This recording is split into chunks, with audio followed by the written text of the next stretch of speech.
حضرت حسین رضی اللہ تعالیٰ عنہ نے ان دنوں میں جو وہاں گزرے ہیں، جتنے بھی کوفی آئے ہوئے تھے نا، اکثر و بیشتر تو کوفے کے لوگ تھے، ان سے کہا کہ میں خود نہیں آیا، تم نے مجھے بلایا تھا، اے فلاں ابن فلاں، کیا تم نے مجھے خط نہیں لکھا تھا کہ آؤ؟ اے فلاں ابن فلاں، کیا تم نے مجھے پیغام نہیں بھیجا تھا کہ یہاں تشریف لائیے؟ اور دیکھو میرے پاس تمہارے خطوط موجود ہیں۔ وہ ایک تھیلا جس میں کہ خطوط ہے وہ بھی لا کے میدان میں رکھ دیا۔ 20 جو ہے خاندان بنی ہاشم میں سے شہید ہوئے۔ حضرت حسین رضی اللہ تعالیٰ عنہ کا ایک بہت ہی انفنٹ چھوٹا بچہ وہ بھی شہید ہوا۔ باقی سب مرد، تمام مرد، سوائے ایک حضرت حسین کے بیٹے حضرت علی بن حسین زین العابدین کہلائے بعد میں، وہ بیمار تھے، وہ جنگ میں حصہ نہیں لے سکتے تھے، وہ بچ گئے۔ صرف یہ ہے 10 محرم الحرام اور سن 61 ہجری میں حضور کے نواسے، اور جن کے بارے میں حضور نے فرمایا سیدہ شباب اہل الجنہ، حضرت حسین شہید کر دیے گئے۔ کوفہ چونکہ حضرت حسین کے پاس پیغام آ رہے تھے کوفے سے، چونکہ کوفے کو حضرت علی نے دار الخلافہ بنا لیا تھا، اور وہاں سمجھا جاتا تھا کہ حضرت علی کے ہمدرد اور حضرت شیعان علی جنہیں ہم کہے، ان کے ساتھی ہم خیال یہ لوگ ہیں کثرت کے ساتھ، اور وہاں سے اب خطوط کا تانکا شروع ہو گیا، آپ یہاں آئیے، ہم بےتاب ہیں، آپ کا استقبال کریں گے، آپ کے ہاتھ پر بیعت کریں گے، تاکہ یہ جو قیصر و کسریٰ کی سنت شروع ہو رہی ہے اس کو روکا جا سکے۔ وہ تانتا بنا ہوا ہے خطوط کا۔ تو حضرت حسین رضی اللہ تعالیٰ عنہ نے فیصلہ کر لیا کہ میں کوفے جاؤں گا۔ حضرت زبیر روکتے رہ گئے کہ نہیں، کوفیوں پر اعتماد نہ کیجیے، یہ زبانی کلامی ساتھ دیتے ہیں، جب ڈنڈا چلتا ہے تو پھر یہ ہٹ جاتے ہیں میدان سے۔ اور حضرت حسین رضی اللہ تعالیٰ عنہ بامروت انسان، شریف النفس انسان، کیسے ممکن تھا غیرت مند غیور انسان وہ کیسے ان کی بات کو رد کر دیتا؟ لہذا اچھا چلو چلتے ہیں کوفے کی طرف۔ آگے بڑھتے چلے گئے، کربلا میں پہنچ گئے، جو کچھ وہاں ہوا ہے پھر آپ کو معلوم ہے۔ اس میں یہ بات ہے، پہلے 1000 کا لشکر بھیجا تھا عبید اللہ ابن زیاد نے، اس پر حضرت حسین رضی اللہ تعالیٰ عنہ نے جو باتیں کہیں وہ کچھ اثر انداز ہو گئی۔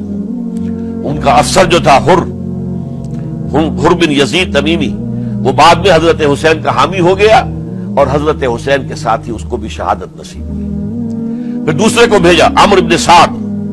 عمرو بن سعد بھی ایک بڑی عظیم شخصیت کا بیٹا تھا، حضرت سعد ابن ابی وقاص جو فاتح ایران تھے، اور جن کو غزوہ احد کے موقع پر حضور نے فرمایا تھا کہ اے سعد تیر چلاؤ، میرے ماں باپ تم پر قربان ہوں۔ جبکہ احد میں گھیراؤ کر لیا تھا حضور کا، اور کفار قتل کرنے کے لیے ہجوم کر رہے تھے، اور کچھ حضرات تیر چلا چلا کے انہیں پھینک رہے تھے، دور جو ہے ہٹا رہے تھے، ان میں سے حضرت سعد ابن ابی وقاص بھی تھے۔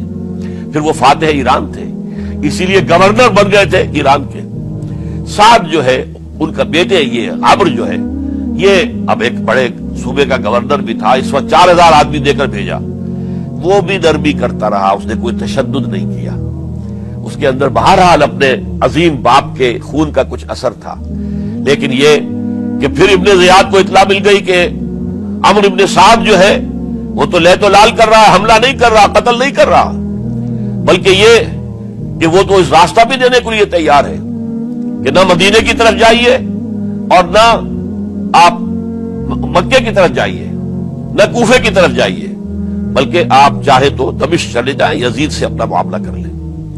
اس پر ابن زیاد نے پھر وہاں سے خط لکھا ہے، میں نے تمہیں اس کام کے لیے بھیجا تھا، میں نے تمہیں حکم دیا تھا حسین سے میری بیعت لو، یعنی میری بیعت کے ذریعے یزید کی بیعت لو، اور اسے پکڑ کر لا کر میرے سامنے پیش کرو۔ لہذا پھر اس نے ایک بہت خوخار شخص کو زیادہ فوج دے کر بھیجا ہے، اور وہ جو ہے اس نے آ کر جو ہے شمر نے پھر اس نے فیصلہ کن معاملہ کیا۔ حضرت حسین رضی اللہ تعالیٰ عنہ نے ان دنوں میں جو وہاں گزرے ہیں، جتنے بھی کوفی آئے ہوئے تھے نا، اکثر و بیشتر تو کوفے کے لوگ تھے، ان سے کہا کہ میں خود نہیں آیا، تم نے مجھے بلایا تھا، اے فلاں ابن فلاں، کیا تم نے مجھے خط نہیں لکھا تھا کہ آؤ؟ اے فلاں ابن فلاں، کیا تم نے مجھے پیغام نہیں بھیجا تھا کہ یہاں تشریف لائیے؟ اور دیکھو میرے پاس تمہارے خطوط موجود ہیں. وہ ایک تھیلا جس میں کہ خطوط ہے وہ بھی لا کے میدان میں رکھ دیا. یہ حضرت حسین رضی اللہ تعالیٰ عنہ کی شرافت اور اپنی صاف دلی. کوئی اس کے اندر عیاری نہیں تھی ان کے اندر، معاذ اللہ ثم معاذ اللہ، لیکن یہ کہ اس کا نتیجہ اچھا نہیں نکلا. نتیجہ کیا نکلا؟ اب انہیں پتا چل گیا کوفیوں کو، اگر اب حسین زندہ دمشق پہنچ گئے یزید کے پاس تو یہ ہم سب کا بھاڑا پھوڑ دیں گے، ہماری شامت آ جائے گی. لہذا اب تو کسی صورت انہیں زندہ نہیں رہنے دینا.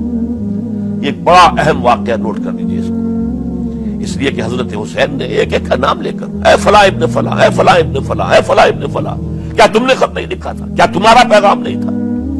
اب انہوں نے دیکھا کہ یہ بھانڈا اگر یزید کے ہاں جا کر پھوڑ دیا گیا تو پھر ہماری خیر نہیں ہوگی. یہی وجہ ہے حضرت حسین کو شہید کرنے کے بعد، یہ نوٹ کر لیجئے، 72 آدمی تھے کل، جس کو کہہ لیں لشکر حضرت حسین کا رضی اللہ تعالیٰ عنہ. ان میں سے 20 خاندان بنی ہاشم کے چشم و چراغ تھے.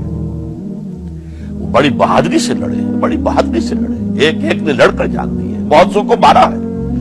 یقاتلون فی سبیل اللہ فیقتلون ویقتلون، قتل کر بھی رہے تھے، قتل ہو بھی رہے تھے، ایک ایک کر کے قتل ہو رہے تھے، شہید ہو رہے تھے. 20 جو ہے خاندان بنی ہاشم میں سے شہید ہوئے.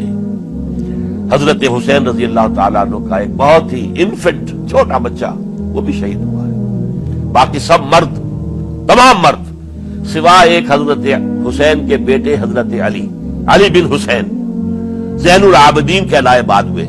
وہ بیمار تھے، وہ جنگ میں حصہ نہیں لے سکتے تھے، وہ بچ گئے صرف. اچھا، حضرت حسین شہید ہو گئے. یہ ہے 10 محرم الحرام سن 61 ہجری. کیا مطلب ہے؟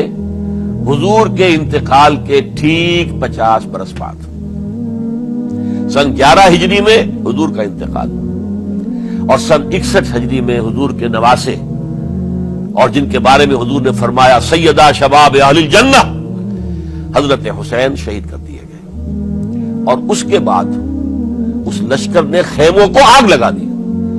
یہاں نقطہ سمجھ لیجیے، آگ کیوں لگائی؟ انہیں معلوم تھا ہمارے خلاف ڈاکومنٹری پروف موجود ہے وہاں پر، وہ ہمارے خطوط کے تھیلے وہاں موجود ہیں. اگر وہ باقی رہ گئے تو ہماری شامت آ جائے گی، ہمیں کون بچائے گا؟ تاکہ وہ ریکارڈ جو ہے ان کا وہ تلف ہو جائے، سارے خطوط جو ہیں وہ جل جائیں، تاکہ ان کے خلاف ثبوت باقی نہ رہے. یہ عظیم سانحہ کربلا ہے